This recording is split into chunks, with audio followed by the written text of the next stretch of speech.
Bom dia! Bom dia, oitavo ano, tudo bem, gente? Tô de volta, professora Michele Carvalho. Hoje nós vamos trabalhar alguns exercícios do livro 2, tá? Página 73 a 78, ok? O uso do hífen, né? Quando é que a gente deve usar o hífen? Quais são as regras referentes ao hífen? Ok? Aquele tracinho, né, que a gente usa entre uma palavra e outra. Então, lembrou aí? Então tá. Então vamos lá, prepara seu material, pega o livro, tá? Porque os exercícios que nós vamos realizar estão no seu livro, ok? Então vamos lá, deixa eu sair daqui para não te atrapalhar. Ok? Antes da gente ir propriamente para o exercício, vou só trazer aí a sua lembrança, né? Rapidinho, tá? Usa-se hífen nas palavras compostas comuns, sem preposições, quando o primeiro elemento for substantivo, adjetivo, verbo ou numeral. Então, para tudo e pensa aí comigo primeiro. Quando o primeiro elemento for um substantivo, um adjetivo, um verbo ou um numeral. E aí ele se une a uma outra palavra, ou seja, ele forma, né, uma justaposição, nós teremos então o uso do hífen. Olha aqui alguns exemplos: amor perfeito, boa fé, guarda noturno, guarda-chuva, criado mudo, decreto-lei, tá? Então são palavras que se unem, tá vendo? Substantivo, como ele tá falando aqui, ó. O primeiro elemento pode ser um substantivo, pode ser um adjetivo, pode ser um verbo, tá? E aí ele se une a outra palavra, é necessário a utilização do hífen, esse tracinho aqui no meio, ok? Compostos com elementos repetidos também levam hífen, por exemplo, tico-tico, tic-tac, ping-pong, blá blá blá, tá vendo? Usa-se então o hífen em nomes geográficos compostos com grã e grão, ou verbos de qualquer tipo também. Então nós temos aqui o exemplo, ó, Grã-Bretanha, Grão-Pará, Passa Quatro, tá? Então se referindo aí a nomes geográficos, né? Anota aí esse exemplo também, tá? Usa-se o hífen nos compostos, né? Nos nomes compostos que designam espécies vegetais e animais. Por exemplo, ó, bem te vi, bem me quer, erva de cheiro, couve-flor, erva doce, feijão verde, coco da Bahia, João de Barro, não me toques, que é o nome de uma planta, tá? Ok? Maioria aqui, ó, nome de, como tá falando aqui, espécies vegetais ou animais, tá? De flores, de plantas, né? Então, quando a gente dá esses nomezinhos, a gente une essas palavras com hífen, ok? Usa-se o hífen com a palavra mal, esse mal aqui com L, tá? Antes de vogais ou H ou L. Vamos ver como é que fica? Ó, antes de vogal, mal afamado. Antes de vogal, mal-estar. Ó, antes de vogal, vogal A, mal acabado. Agora antes do H, mal-humorada, tá vendo? Antes do L, mal limpo. Então toda vez que você for usar o mal com L, você utiliza o hífen se ele estiver antes de vogais, ou antes de uma palavra que se inicia com H, ou antes de outra palavra que se inicia com L, tá? E aí, gente, são regrinhas, né? Regrinhas, a gente precisa compreendê-las, entendê-las e até gravar, né? Fixar ela aí, tá bom? Se você não tem essas regrinhas anotadas aí no seu caderno, então é a hora de você anotar, ok? Porque a gente vai fazer os exercícios do livro, mas você precisa relembrar as regras, tá? Então, se você não tem, você anota aí, beleza? Então, vamos lá. Exercícios, agora sim, da página 73 a 78. Vamos trabalhar então, gente? Abre aí o seu livro 2, na página 73, tá? Na página 73, tem um texto, né? O exercício número 1, logo abaixo. O texto a seguir é um trecho do roteiro do filme Chega de Saudade, dirigido por Laís Bodansky, ou Bodansky, né? Antes tem um conceito. Vamos fazer a leitura desse conceito? Diz o seguinte: em língua portuguesa, o hífen é usado em diversas situações. Uma delas é na união de duas ou mais palavras para a criação de outra. Uma nova palavra ou uma palavra composta, né? Nesta seção, ou seja, nesta parte aqui da matéria, nós estudaremos o uso do hífen em vocábulos compostos e em termos formados por prefixo, tá?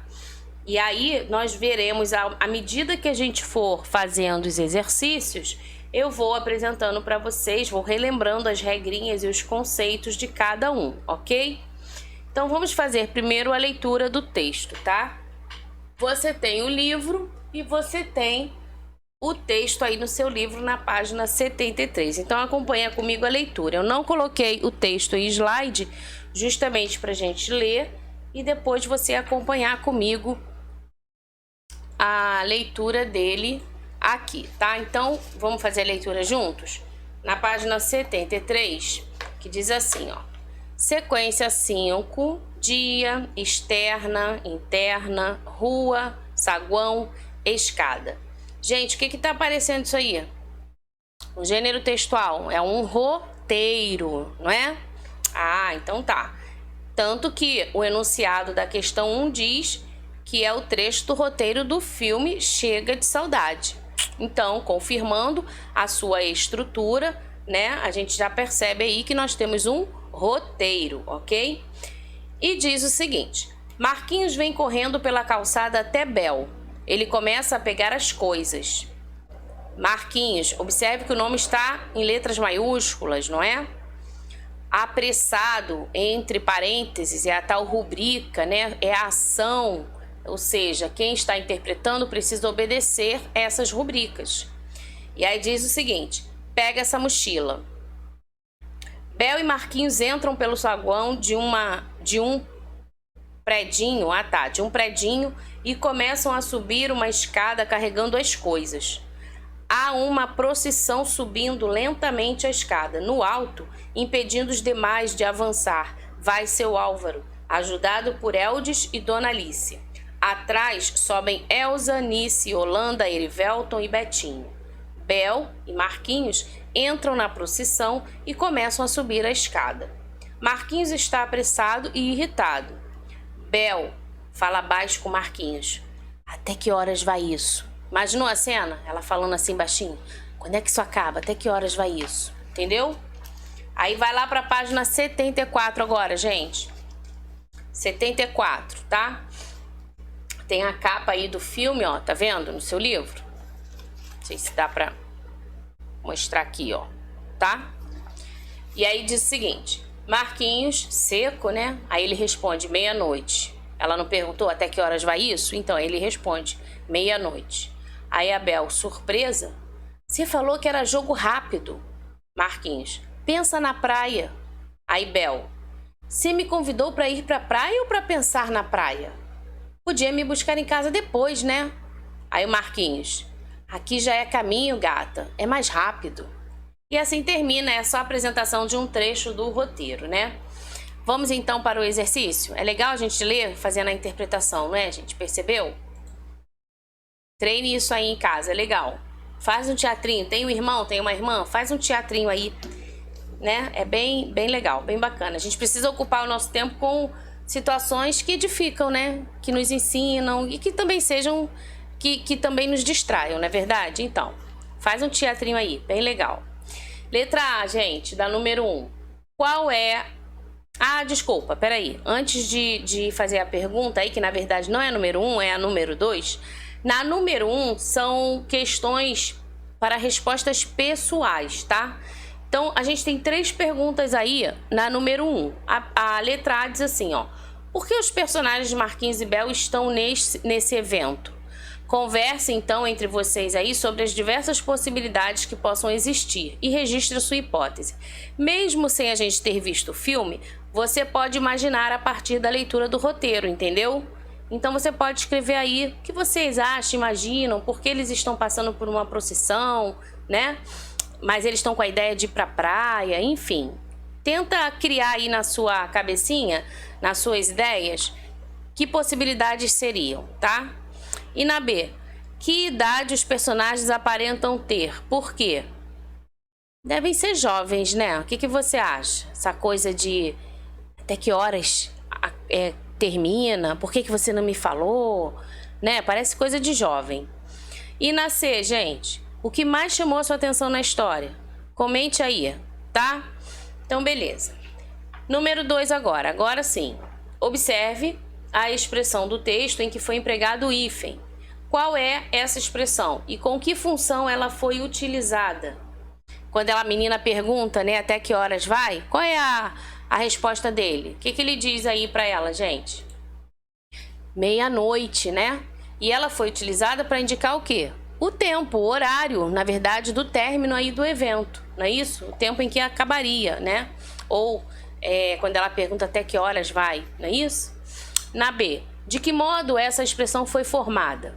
Pelo processo de composição por justaposição ou por aglutinação? Explique aí, vamos lá. E você vai explicar da seguinte forma, né?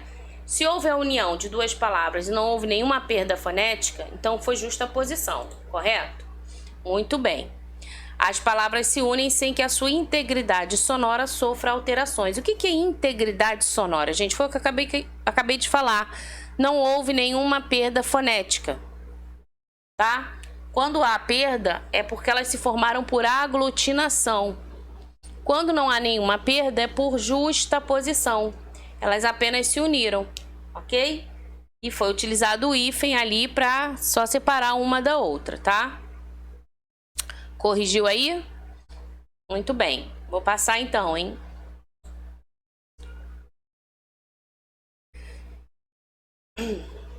Vamos para a página 75. Lá na 75, eu não vou repetir toda essa regra aí não, tá? Porque com certeza na videoaula anterior, né, já foi vista as regras do uso do hífen. Você faz uma leitura, tá? As palavras meia e noite que aparecem no texto são formadas por justaposição. Vai lendo aí, tá? Aí ele cita lá embaixo, né, nomes próprios de lugares, igual eu iniciei a aula aqui falando de Grã-Bretanha, por exemplo, né? Aí ele dá o exemplo das palavras aí referente a espécies botânicas como bem-te-vi, couve-flor. Percebeu? Tudo que a gente já falou. Então, para não perder tempo, tá? Isso já está no seu livro, já foi visto em videoaula. Então, agora vamos para o exercício, beleza? Então, na página 75, confere aqui, ó, tá aqui em cima, ok? Você tem a tirinha, né? Essa historinha aí, ó. Vamos ler? Diz o seguinte, o título é Quero ser super-herói. Observe a escrita de super-herói, tá? E aí ele fala, teste para super-herói.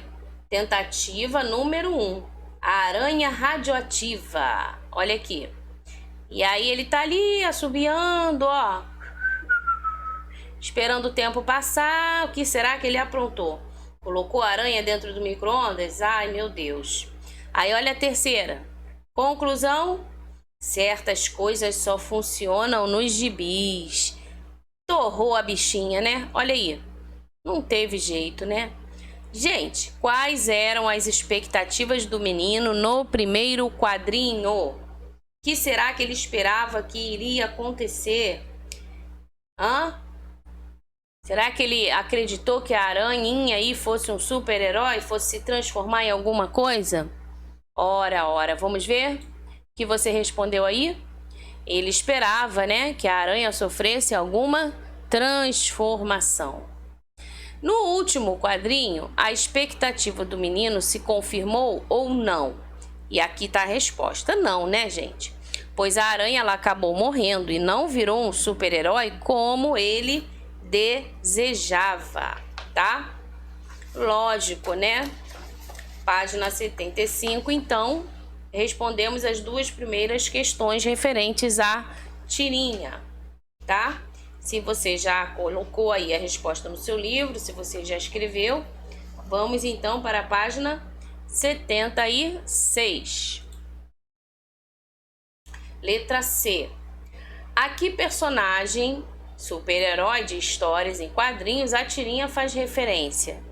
Óbvio, né, gente? Ao Homem-Aranha. Na D.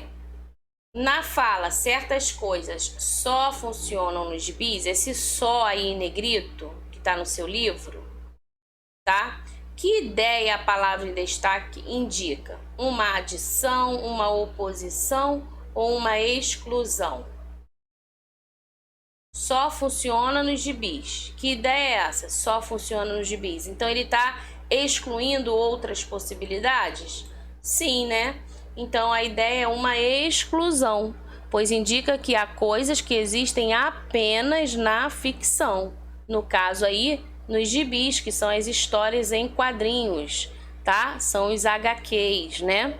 HQs, histórias em quadrinhos, tá? É a sigla, né? São as siglas aí que representam a história em quadrinhos, tá? Então escreve aí, faça a correção, coloque tudo certinho no seu caderno, ok? Vamos para a questão 4.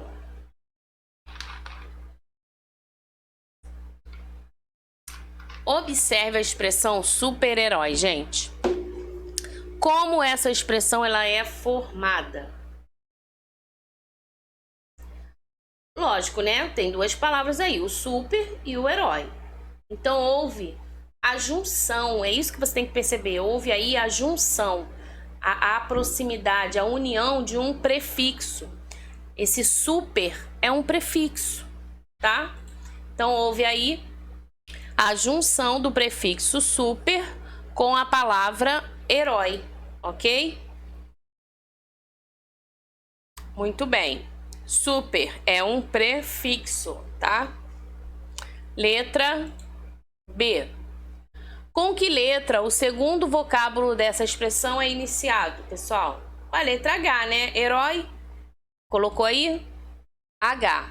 E aí, trouxe aqui para sua atenção, ó, os prefixos. O que são os prefixos? São morfemas inseridos antes de outras palavras. Qual é a finalidade? Eles acrescentam ou modificam o sentido dessas palavras, tá? Como pode ser visto na expressão super-herói. Ele não é somente um herói, ele é um super. O super acrescenta, não é isso? Uma ideia muito maior à questão de ser herói, tá? Quando um vocábulo é formado pela junção de um prefixo mais uma palavra iniciada pela letra H, então usa-se o hífen para o quê, gente? Separá-los, ok? É lógico que toda regra tem a sua exceção, e neste caso a exceção, temos aqui a palavra sub-humano. Ela é formada pelo prefixo sub. Então, sub, super são prefixos, né? Quando a gente usa esses prefixos, não precisa do hífen. No caso do sub aqui, tá? Do super precisou, mas do sub a gente não vai precisar. É um caso de exceção. Então, vai ficar tudo junto, ó. Sub-humano. Ela, né? Ela perde aí o H, ok? Ela perdeu a letra H. Então, ficou aí a escrita sub-humano. Mas no super-herói mantém, tá, gente? Então, fique atento aí às escritas, né? A formação de palavras e a composição delas. Vamos para a questão 5 da página 76, ok? E nessa questão 5, nós temos 3 manchetes de jornais. A primeira diz o seguinte: o UNB abre inscrições para cursos semi-intensivos de idiomas. Então, você já vai prestando atenção na formação de palavra, ó, com o hífen, tá? Semi-intensivos. Olha a segunda manchete. As relações interraciais e os cuidados que precisamos ter para vivê-las. Olha a terceira manchete. Uber limita poderes de ex-presidente da empresa. Então procure aí as palavras com hífen, que com certeza o exercício se refere a elas, tá? Percebeu aí? Prestou atenção? Então vamos para a página 77, identificando aí nossas respostas, ok? Letra A.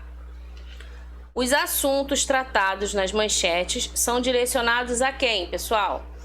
Se são manchetes, né, se trazem aí notícias, informações, gente, é direcionado a toda a sociedade, não é isso? Tá? Então, você pode pôr aí, ó, a sociedade em geral, né? Por quê? Porque são assuntos que interessam a todos, né? Estão relacionados à nossa vida, ao nosso dia a dia, acabam influenciando a vida de todo mundo, tá?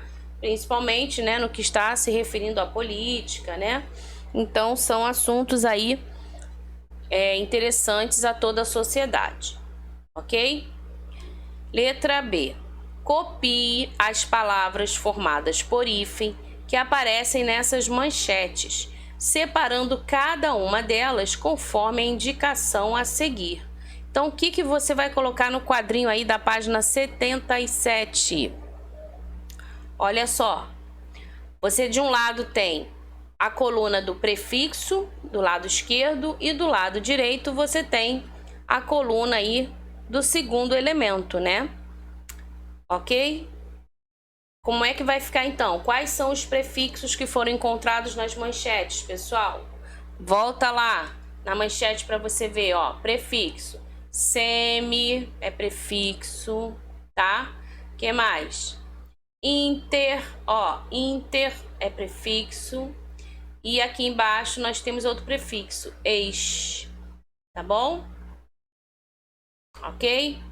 Então vamos lá. Olha aí, semi, inter e ex. E as palavras semi, intensivo, inter, raciais, ex, presidente. Os segundos elementos, então, à sua direita, estão aqui na sua tela também. Intensivo, raciais e presidente. Ok? Identificou aí? Beleza. Corrige, atualiza, tá? Não deixe de fazer a atividade, hein? Página 77, tá, pessoal? Pra gente poder ir pra letra C. Tá quase terminando. Paciência, calma aí só um pouquinho. Continua aí comigo. Posso passar a tela? Vamos lá. Na letra C, gente, em quais dessas palavras a última letra do primeiro elemento é a mesma que a primeira letra do segundo elemento? De novo a pergunta, ó. Em quais dessas palavras a última letra do primeiro elemento é a mesma que a primeira letra do segundo? Então, por exemplo, semi termina com i e intensivo começa com i. Então, nós temos aí duas palavras, não é isso? Em que uma termina com a que se inicia a outra, né? E neste caso, a gente usa o hífen. Temos ali também interraciais, ó, termina com R, tá? E começa também com R, ok? Em qual delas a última letra do primeiro elemento não é a mesma que a primeira letra do segundo elemento? A única, né, gente, que sobrou, obviamente, ex-presidente. Tá? Temos aí, então, escreve aí direitinho, ex-presidente. E aí você, desculpa. E aí você vai percebendo o uso do hífen, né? Então, você tem um prefixo que termina com a vogal que inicia a palavra seguinte, usa-se hífen, tá? Essas palavras dobradas, então, não vão ficar juntas, né? O II, o RR, tá vendo? E lógico, né? Cada caso é um caso. Então, você tem que prestar atenção aí na formação da palavra, tá? Na 6, questão 6. Observe o quadro de palavras a seguir e circule aquelas que empregam o hífen em virtude da justaposição. Gente, justaposição. Então, o que isso quer dizer? Na hora você tem que lembrar. Não sofreu nenhuma perda fonética, tá? Ela se mantém. As palavras só se unem pelo hífen, né? Não tem nenhuma perda ali, tá? Fonética. Então, vamos lá. Vai para a página 78. 78. Olha aí as palavras. Arco-íris. Não houve nenhuma perda fonética. Amor perfeito. Não houve nenhuma perda. Tá vendo? Guarda-roupa. Também não houve nenhuma perda, tá? Cachorro-quente. Também não houve nenhuma perda fonética. De repente você está se questionando, ué, professora, mas vice-presidente também não houve nenhuma perda fonética. Mas, preste atenção, vice é prefixo, tá? Vice é prefixo, ok? Não é uma palavra que tenha um sentido, né? Vice, ele é usado como prefixo, tá? Diferente de amor, que é substantivo, que é de guarda, entendeu? Cachorro, tá? Vice é um prefixo. Você usa ele junto de outras palavras para indicar que essa pessoa possui um segundo cargo aí, uma segunda responsabilidade, né? Ele não ficou em primeiro lugar, mas ficou em segundo, ou seja, ele é o vice, entendeu? Tá bom? Mesma coisa do pós, que também é prefixo, do pré, que também é prefixo, tá vendo? Eles não possuem a classe gramatical como as outras, tá? Arco, amor, guarda, cachorro, ok? Então pense nisso, são prefixos, tá? Foi, entendeu? Vamos então para a questão 7. Na questão 7 da página 78, tem a capa de um livro, né? Myler, o super-homem vai ao supermercado, de Kennedy ao cerco de Chicago, reportagens clássicas sobre convenções presidenciais nos Estados Unidos. Considerando o título, gente, na sua opinião, qual é então o assunto desse livro? E aí? O livro reúne reportagens, como eu acabei de ler aí, o resuminho, né? Sobre convenções presidenciais nos Estados Unidos. O livro é considerado um marco do jornalismo literário, tá? Então deve ser um referencial aí para o pessoal que trabalha nessa área, ok? Então ele reúne reportagens sobre as convenções presidenciais, tá? Olha aí a capa do livro. Observe as palavras super-homem e supermercado. Uma tem hífen e a outra não é isso, gente? Que regra justifica somente uma delas apresentar o hífen? Vamos verificar? Vamos lá. Ambas têm o mesmo prefixo, super, né? Primeira constatação aí, beleza. Super-homem está separado por hífen porque se trata de um prefixo, como eu falei lá anteriormente, seguido de uma palavra iniciada por H, tá? Então aqui, tranquilo, certinho. Agora, a palavra supermercado ela é escrita sem hífen, por apresentar o quê? Um prefixo terminado em consoante, e aí está a regra, né? Prefixo terminado em consoante, seguido de uma palavra iniciada por uma consoante diferente. Então você tem a super, termina com R, e mercado começa com M. Então, neste caso, houve a união, a aproximação dessas palavras, tornando-se uma só. Supermercado, tudo junto, ok? Então tá aí a resposta, tá? Da letra B. Beleza? Muito bem. Copia aí, se tiver rápido você pausa o vídeo, depois aperta o play para dar continuidade a a matéria aqui, a correção, tá? E nossa última questão aí da página 78, que é o exercício número 8. Leia as orações a seguir. Em cada uma delas há uma palavra formada por hífen. Assinale a alternativa em que o hífen está aplicado de maneira equivocada, né? E aí, hoje eu vou começar aulas de direção na autoescola. Agora, a gente sabe que autoescola se escreve junto, né? Não se separa mais, tá? Autoescola. Você tem duas vogais aí que agora elas se aproximam, tá? Então, o prefixo auto agora junto de escola. Todas as outras estão certas, ó. Meu pai é ex-presidente, aqui é anti-higiênico, anti-inflamatório, tá vendo? Super resistente, tá? Então, ficou assim a nossa correção aí dos exercícios de hoje. Espero que você tenha acompanhado, tá bom? Faça aí todas as correções, é importante. E a gente se vê numa próxima videoaula, tá bom, gente? Estude, tá? Fica com Deus. Tchau, tchau.